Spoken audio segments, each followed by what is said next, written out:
Agora são 11 horas e 53 minutos, com 54 segundos. Eu estava falando da reunião aqui do Codefós, que tem a sua primeira reunião marcada agora do ano de 2016, e ela vai ser realizada sexta-feira, ali no auditório do SESC Senat. Deixa eu ligar aqui o SESC Senat, o lugar do SESC Senat, para falar do restaurante que voltou a funcionar ali no SESC Senat. Restaurante bacana, bacana. E, claro, a Lourdes ali, que é dirigente do restaurante, está fazendo, evidentemente, preços que são convidativos comparado a toda a concorrência, né? Vários pratos, você se serve, por exemplo, o buffet livre, R$17 por pessoa, né? E a qualidade, climatizado, a higiene impecável, tudo isso. Então, você que quer almoçar por um preço bem acessível, uma comida ótima, você liga no 3026-3447 e pode, inclusive, encomendar a sua marmitex por R$10. Então, é o restaurante do SESC Senat que eu e o Enes dissemos o seguinte: está mal divulgado o SESC Senat, gente. É uma estrutura, é uma Babilônia aquilo ali. Aquilo ali comporta área de recreação, cursos técnicos, saúde, higiene bucal, quer dizer, você tem dentistas ali, mas num preço, Danilo, que coisa grande que é aquilo ali, que coisa bacana, não é verdade? Enorme, enorme. Auditórios. Auditório espetacular, o espaço do restaurante, piscinas, ginásio de esporte, campo de futebol. Gente, é para botar bastante gente ali para consumir, é um patrimônio maravilhoso aquilo ali, entendeu? Alguma coisa está acontecendo ali para que pouca gente está indo, entendeu? E uma das coisas é que eu já estou sabendo que a direção vai conversar conosco para fazer a divulgação dos cursos. Eu estava ali, tinha uma moça que eu vi pelo crachá dela, ela fazendo um curso, não sei exatamente qual é o curso que ela está fazendo, que trabalha no Bela Itália. Alguma coisa ligada ao setor de hotelaria, enfim, de administração, gastronomia, sei lá. Mas, enfim, estava fazendo um curso ali, né? Então, são cursos ótimos, a estrutura é sensacional. Né, Danilo? Então, perfeito. Danilo, como é que você vê essa questão? Por exemplo, a senadora Gleice Hoffmann disse para o ouvinte da Rádio Cultura uma coisa que eu tendo a concordar. Termina o contrato, acabou o contrato, faz uma licitação para todo mundo. Faz uma licitação igual para todo mundo. Não vamos barganhar, renovar, vamos deixar com esse, porque isso está bom, porque não sei o que e tal. Se é que você não tinha, ao tempo que começou as concessões, você não tinha gente especializada, era o ponto, as planilhas de custo era ponto de interrogação, então, hoje não é mais. Hoje não é mais. O Brasil domina já essa questão da concessão, os concessionários sabem o que custa, eles sabem já qual é o tempo que dá mais acidentes, que dá menos acidentes, que mais empata, o que vai mais de obra e tal. Eu acho que já dominam muito bem isso, e eu penso que uma nova licitação, e aí entraria todo mundo nessa licitação, ou você pensa que pode até haver uma prorrogação com estas concessionárias, Danilo? Bem, em primeiro lugar, gostaria de cumprimentar, dar o meu bom dia aos ouvintes da Rádio Cultura. Eu gostaria, antes de te responder, Nelson, colocar sobre essa reunião de sexta-feira, como que ela surgiu e o que ela representa para o oeste do Paraná.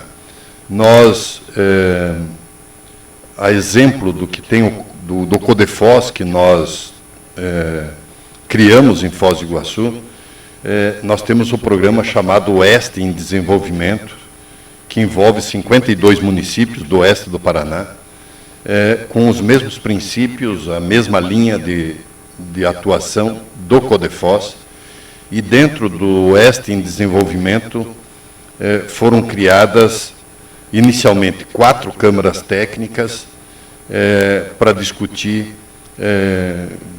a melhoria e como potencializar essas câmaras, que é a do suíno, que o oeste do Paraná detém, está entre as melhores tecnologias do mundo, a do frango, que também está entre as melhores tecnologias do mundo, a do leite, que vem avançando muito forte, e a do peixe também, que vem avançando muito forte.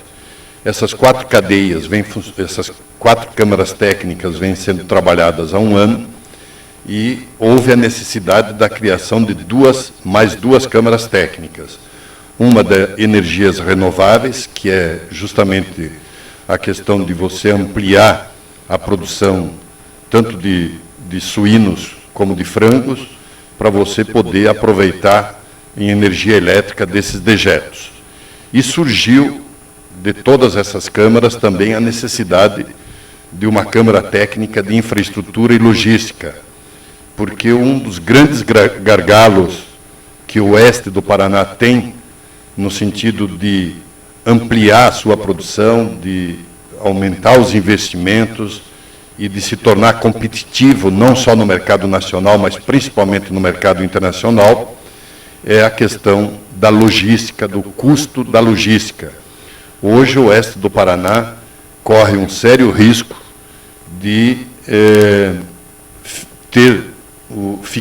perder competitividade em função dos preços do pedágio, que nós temos o pedágio mais caro do Brasil e o mais caro do mundo.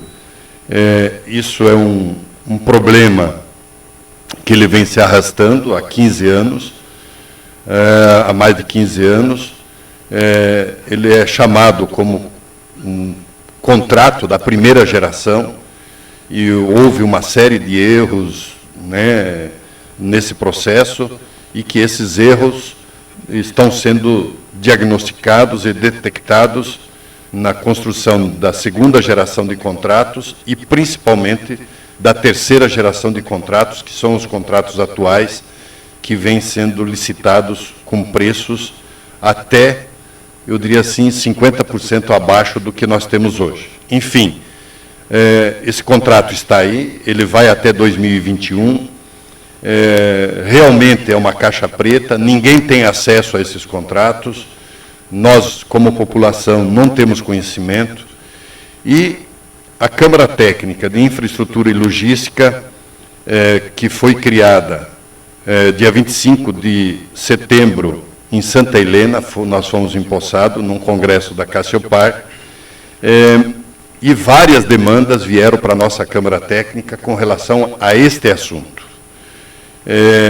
E nós entendemos que o primeiro passo que a gente poderia dar é informar todas as lideranças do oeste do Paraná e a população de modo geral sobre a problemática toda do pedágio da 277, por que ele é tão caro, os valores hoje cobrados em relação a outras praças de pedágio.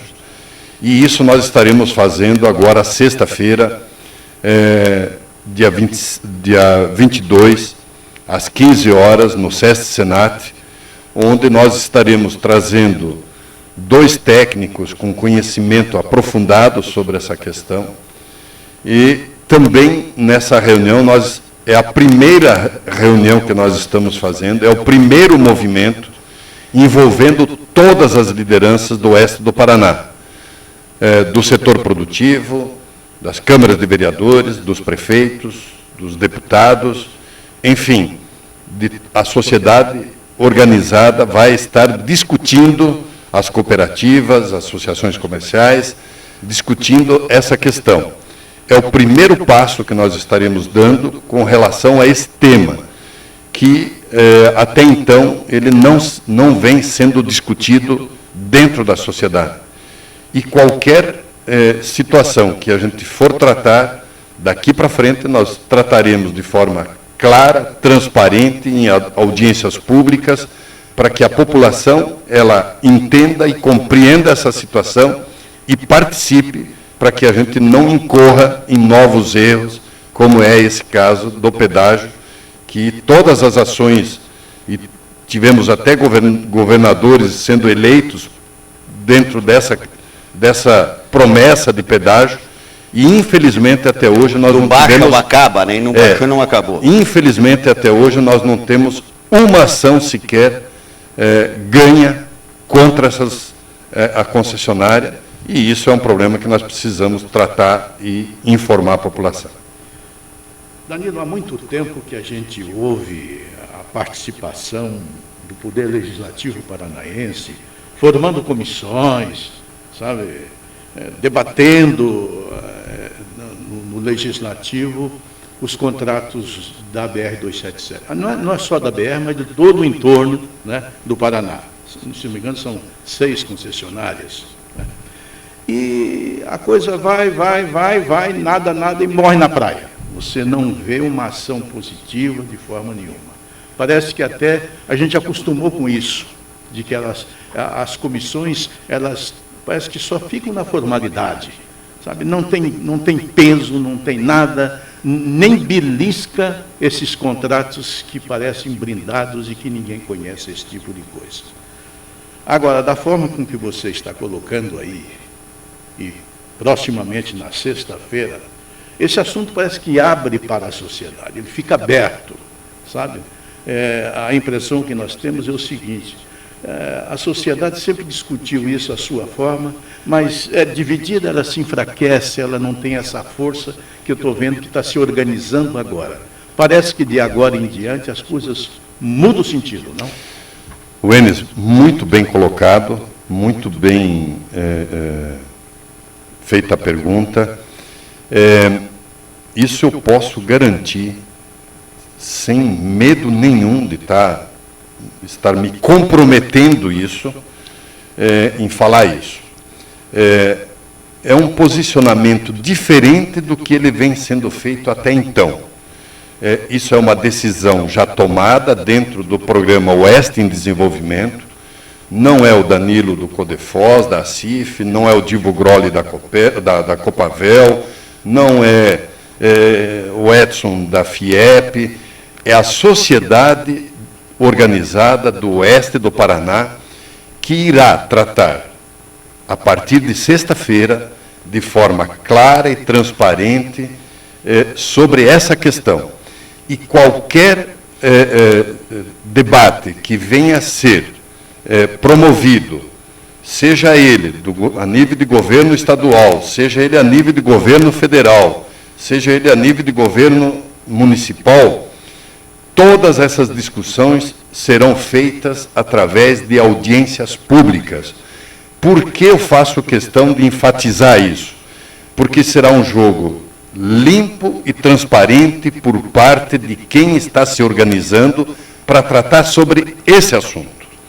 Não haverá comissão, não haverá comitiva, não haverá nada nesse sentido para tratar sobre esse tema. E sim, tudo que for discutido será feito através de audiências públicas. Se o governo estadual quiser discutir essa questão com o Oeste do Paraná, isso será discutido em audiências públicas, onde todos terão o direito de participar e questionar. Por que isso? Porque nós, lideranças do Oeste do Paraná, entendemos que a forma legítima, legal, transparente, é oportunizar isso para o cidadão poder participar disso. Por quê? Porque é ele que paga a conta. Eu quero deixar isso muito claro. As cooperativas, as associações têm cobrado isso, mas quem paga efetivamente essa conta somos nós. É o trabalhador mais simples. Todas as mercadorias que estão na prateleira do supermercado, elas têm ali o custo embutido desse pedágio. Por quê? Porque toda a produção do Oeste do Paraná, ou ela é consumida no mercado nacional, que ela saindo de Foz do Iguaçu, de Medianeira, ela vai passar pela 277 e vai ter um pedágio.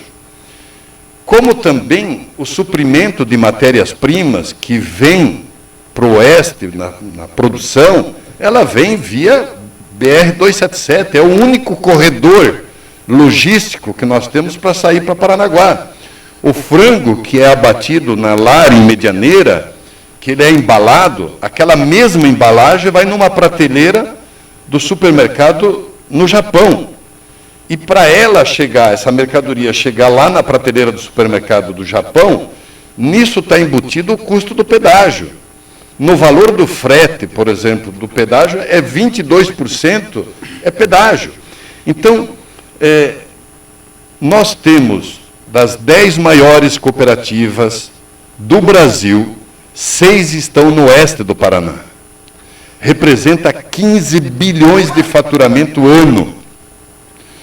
Eu tenho um número, por exemplo, a Coamo paga por ano 70 milhões de reais de pedágio. 70 milhões. E a Coamo é a maior cooperativa do Brasil e do mundo. Então, todos os produtos que ela produz e exporta têm esse custo do pedágio. Nós não somos contra o pedágio.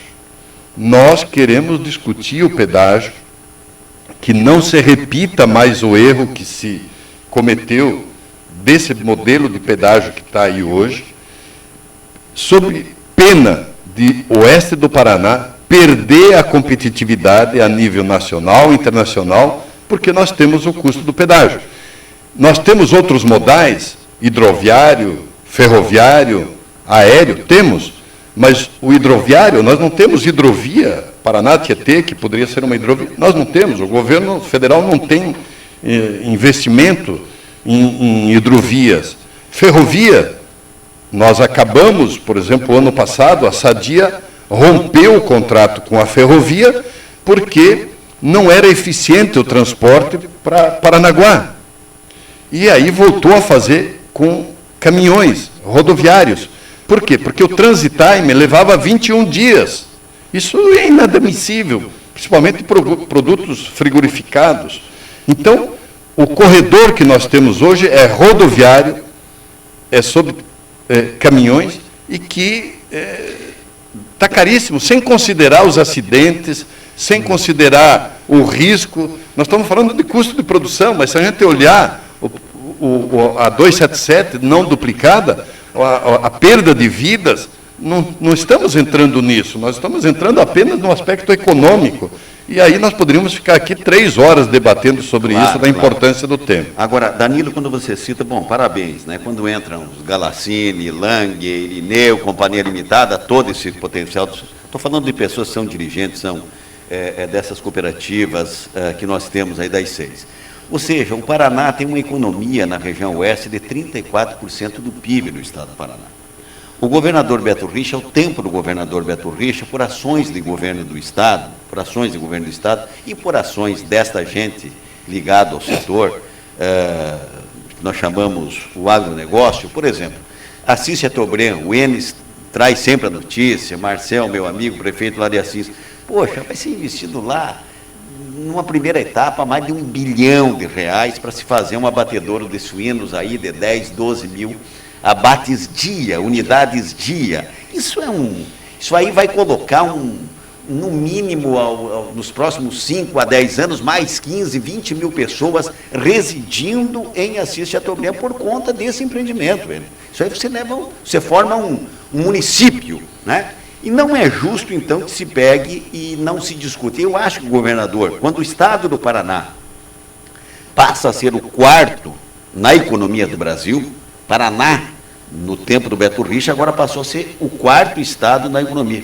Eu penso que o governador tem tudo, sabe, Danilo, de ficar do lado do povo, ficar do lado do setor produtivo e dizer o seguinte, rapaziada, por que em tal lugar vocês cobram tanto a cada 50 quilômetros, a cada 100 quilômetros e tal, e por que nosso Paraná de guerra aqui tem que ser tão caro? Né? Porque eu acho que por ideologia, eu estava vendo no Rio Grande do Sul, o ex-governador Tarso Genro, ele desativou várias praças de pedágio lá, ele rompeu com as concessionárias. E você já começa a ver que o trecho está já um pouco mais esburacado quando era, até porque não tem dinheiro. O governador atual está revendo um novo modelo, já lançou edital, para que faça uma parceria pública-privada, ou concessão, enfim, permissão, não sei exatamente como é que vai ser o contrato, para que volte o Rio Grande do Sul, várias praças de pedágio que foram desativadas e que voltem a ser operadas. Mas uma coisa é certa, as próprias concessionárias que atuam no Rio Grande do Sul sabiam que estavam cobrando muito além da conta. O governador Requião tentou fazer um rompimento de A a Z. Não é possível. O Paraná haveria de indenizar muito, bilhões às concessionárias. Não pôde sequer baixar o preço. Mesma coisa está fazendo o governador Beto Richa. Não, tenho conversado, tenho pedido melhoras, tenho isso, tenho aquilo. Mas eu acho que esse é o momento, né, Danilo? Olha, sem sombra de dúvida, a gente gostaria muito, até ontem, quando me convidaram para vir no Contraponto, eu solicitei que tivesse alguém do governo estadual para a gente poder discutir esse tema e, infelizmente, não tem ninguém representando o governo estadual, até porque declinaram desse convite. E nós já fizemos contatos e a gente gostaria muito que o governo estadual viesse até o oeste do Paraná e apresentasse os modelos e debatesse com a sociedade, e é isso que a gente espera. E como nós estamos criando esse fórum, que está se iniciando agora nessa sexta-feira, de levar esclarecimento à população, para a gente entender todo esse processo, eu não tenho sombra de dúvida que o governo do Estado irá participar de audiências públicas para trazer essas informações e sem dúvida nenhuma, o oeste do Paraná, com a força econômica que representa, e como você citou, Assis Chateaubriand, do investimento, que inclusive é uma parte do oeste do Paraná, que essa é uma decisão estratégica, inclusive, de se fazer um investimento lá, e nós temos o oeste do Paraná, nos 52 municípios, considerado como a região com maior potencial de crescimento do Brasil.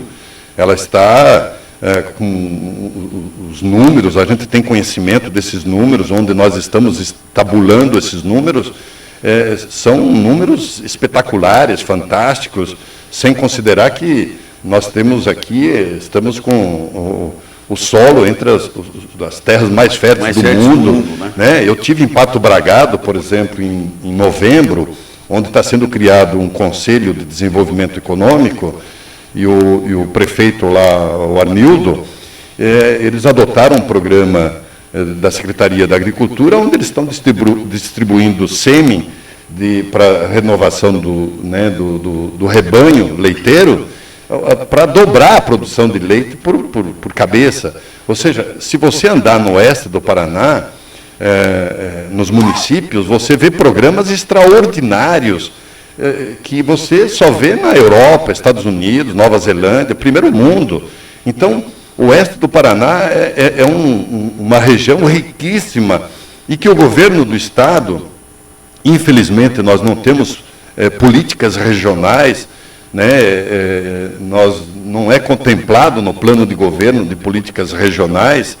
Eu acredito que o próximo, o próprio governador Beto Richa, eu acho que deveria se preocupar com isso, onde a gente pudesse trabalhar focado em determinadas regiões para poder atender, por exemplo, a questão da piscicultura. Nós temos a Cevale de Palutina, que começou uma obra agora em janeiro, que está investindo 90 milhões de reais na construção de um frigorífico para abate de peixes. Nós temos o oeste do Paraná, por exemplo, o lago, e mais os açudes, ou seja, a abundância de água, onde nós podemos ser uma das principais regiões da produção de peixes, por exemplo, do Brasil. Olha o potencial que nós temos, as condições que nós temos. O Danilo, parece que o governo acordou, sabe? O que é que o governo fez agora com os projetos, digamos assim, os ensaios na região de Pato Branco, no sudoeste? O que é que foi feito agora? Você sabe que eu, agricultor, eu tenho na minha propriedade todas as condições de ter um tanque para criar peixe. Aí a coisa esbarra na danada da licença ambiental. O IAP tranca. E depois o seguinte, não é apenas pelo custo, mas é pela demora em que sai essa... quando sai, ele até já não quer mais fazer o projeto. O que é que o governo fez agora? De tanto bater, de tanto a população de Pato Branco bateu, o sudoeste inteiro bateu, e sabe que agora não vai exigir mais essa licença ambiental. Simplesmente uma autorização, ele pede, vem até pela internet. Por que já não se fez isso há muito tempo? Exatamente isso, Enes, muito bem colocado. E quando a gente fala de políticas regionais, o governo ele tem que estar olhando por regiões e não só o centro. Por exemplo, eu vou citar um exemplo, eu não estou criticando o governo estadual, esse governo que está aí, mas se você olhar as rodovias, o oeste do Paraná está isolado. Se nós olharmos o oeste do Paraná hoje e olharmos há 40, 50 anos atrás, nós não mudamos muito. Nós estamos, em termos de logística, em termos de escoamento de produção e de suprimento de matérias-primas, nós estamos isolados, diferentemente do norte do Paraná, por exemplo, de Ponta Grossa, Curitiba, tem toda uma ligação logística rodoviária que nós do oeste não temos. Então, eu não gostaria, e eu tenho como hábito, aprendi isso no Codefós, que a gente, antes de criticar um governo, a população tem que se organizar e dizer o que ela quer. Então, eu não gostaria de criticar nenhum governo, apesar que é de responsabilidade dos governantes olhar em todas as regiões, mas, infelizmente, é assim que funciona. A sociedade que estiver melhor organizada é a sociedade que leva a maior fatia do orçamento, dos investimentos.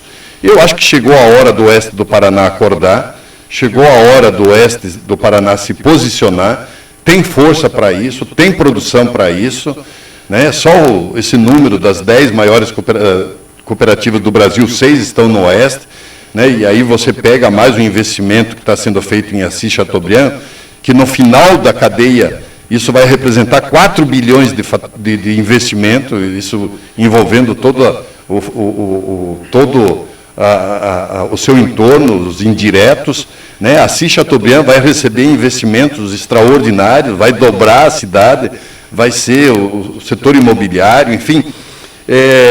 Então, nós temos um potencial tão grande e que nós, como sociedade, precisamos começar a cobrar do governo estadual para que ele tenha uma visão um pouco diferente sobre essa região, que tem muito para dar para o país e para a sua população. Agora são 12 horas e 21 minutos, eu vou encerrar a entrevista e olha, vocês estão cobertos de razão, você está coberto de razão, Danilo, pelo seguinte, estava falando antes da Ferroeste. A Ferroeste tem um problema muito sério, ela desce para o oeste, o trem desce carregado, mas ele sobe vazio com exceção da época da safra, entendeu?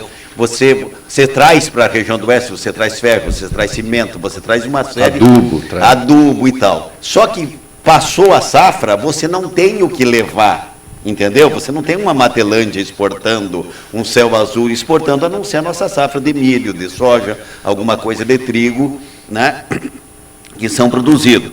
E aí, para você fazer carga, para você ter uma logística que permite não ter muito prejuízo, além do que você tem 2 companhias operando na mesma ferrovia até Paranaguá. Isso dá uma briga do tamanho do mundo, entendeu? São Paulo engoliu o transporte, nesse momento São Paulo engoliu o transporte para Porto do que é Mato Grosso do Sul, Dourados, a região por ali. São Paulo já levou isso, que era uma das intenções de chegar por Guaíra e chegar até Cascavel. Então, até lá, nós vamos ter que ir em cima de pneu de caminhão. E isso tem que ser entendido, até fazer, digamos assim, até que tenha uma outra realidade econômica a operação da nossa Ferroeste. Bem intencionada, tudo bem, mas é uma questão de número. Além do que também, Danilo, em várias vezes, toda vez que você faz uma parceria com alguma empresa, daqui a pouco vem o futuro governador e já rompe contrato, já faz um alarido todo, o sujeito já vai embora, já entra a justiça e por aí vai.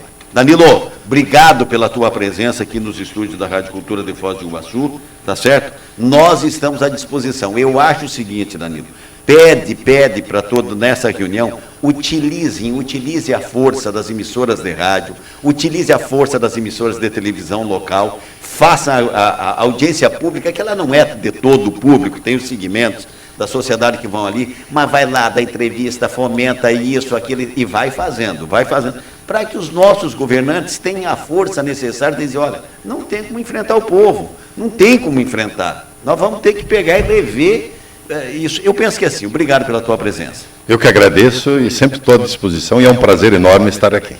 Agora são 12 horas e 23 minutos, eu vou fazer um leve intervalo comercial e volto para terminar o programa e vou almoçar com 2 argentinos hoje. Até depois do intervalo.